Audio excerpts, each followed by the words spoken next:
Are you losing out on multiple offer situations? Do you want to know how to win in a bidding war? That's what we're going to talk about today.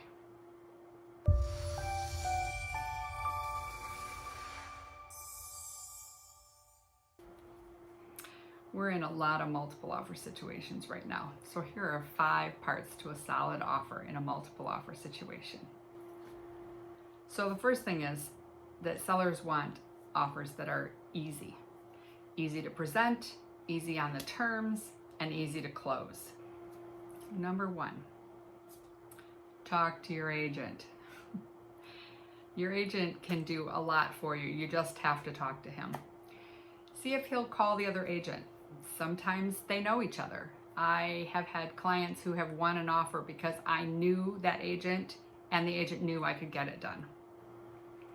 Have your agent find out what the seller is looking for. What are the most important things that this offer it needs to have? Is it price? Is it occupancy after closing? Maybe they need to do something to the house before they move in. Is it inspections? Is it financing? It's always good to know whatever you can find out. Have your agent ask how many offers do they have currently. Are they over asking? Will the listing agent be calling for highest and best, or is there a time frame for the buyer to look at the offers? We're putting this up for sale on a Friday. We don't want to look at any offers until Monday. Sometimes a good buyer's agent can get a lot of information from other agents just by asking a few simple questions. Number 2 is the offer itself. Submit your offer as close to the deadline as possible. I'm not talking last minute, I'm talking you want to be toward the top of the pile. If you lose out and you can wait and you really love the house, make it a backup offer. If the first sale falls apart, and they do all the time over inspections or whatever, yours can take over with no further negotiation or searching anymore. And they like that. They know that it's right there waiting. You can pull it at any time if you find something better, but it is there. Number 3, seller incentives. These are things that you can do to sweeten the deal, like an inspection waiver or an inspection for information purposes only. I had one of those the other day. He was going to take it no matter what. The inspection came through with flying colors anyway. It just took one thing off, one contingency away. If you're not comfortable making an inspection waiver, maybe you could call your inspector and just see of their availability. If he's swamped, find another inspector. Have them ready to go because you need to be able to get this done in a short period of time. Write a love letter. I tell clients not to pick something that is of the protected classes though. Talk about how you love the garden and you'll love working in there. It's a passion of yours. Talk about how much your dog is going to love the large yard, or your friends will love being there and visiting. That you love entertaining in the huge yard or basement. Or you just love the cabinets or the countertops or the homey feel that the house has.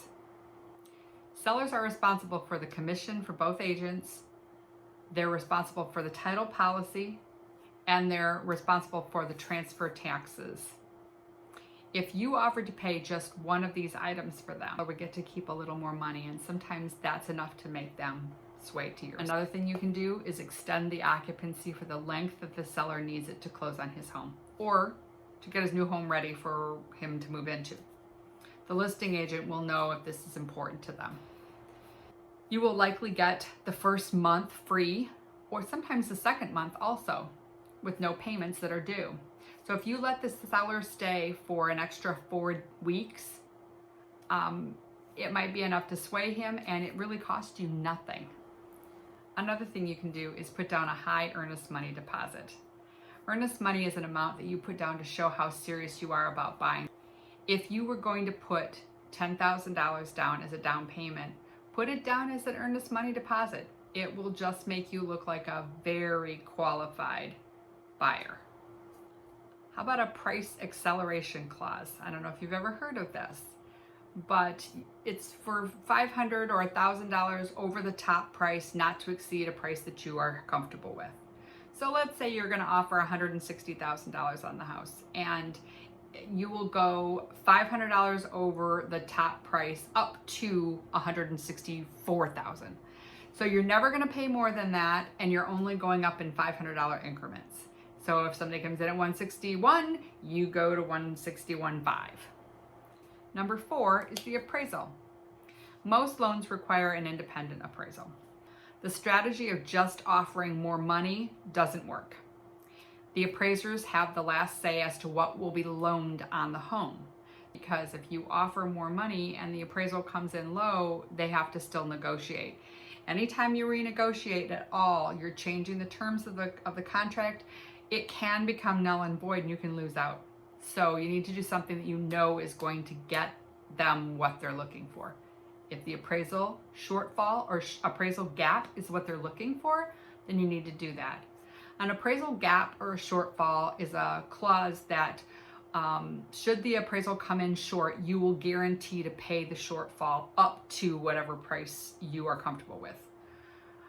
Let's say you will put an offer in for 165, you're guaranteeing 165, and if it comes in lower than that, you'll give them $3,000 to cover the gap. An appraisal waiver is another thing you can do. This works best with a high down payment so that the lower appraisal would not require more of a down payment. Number 5 is financing.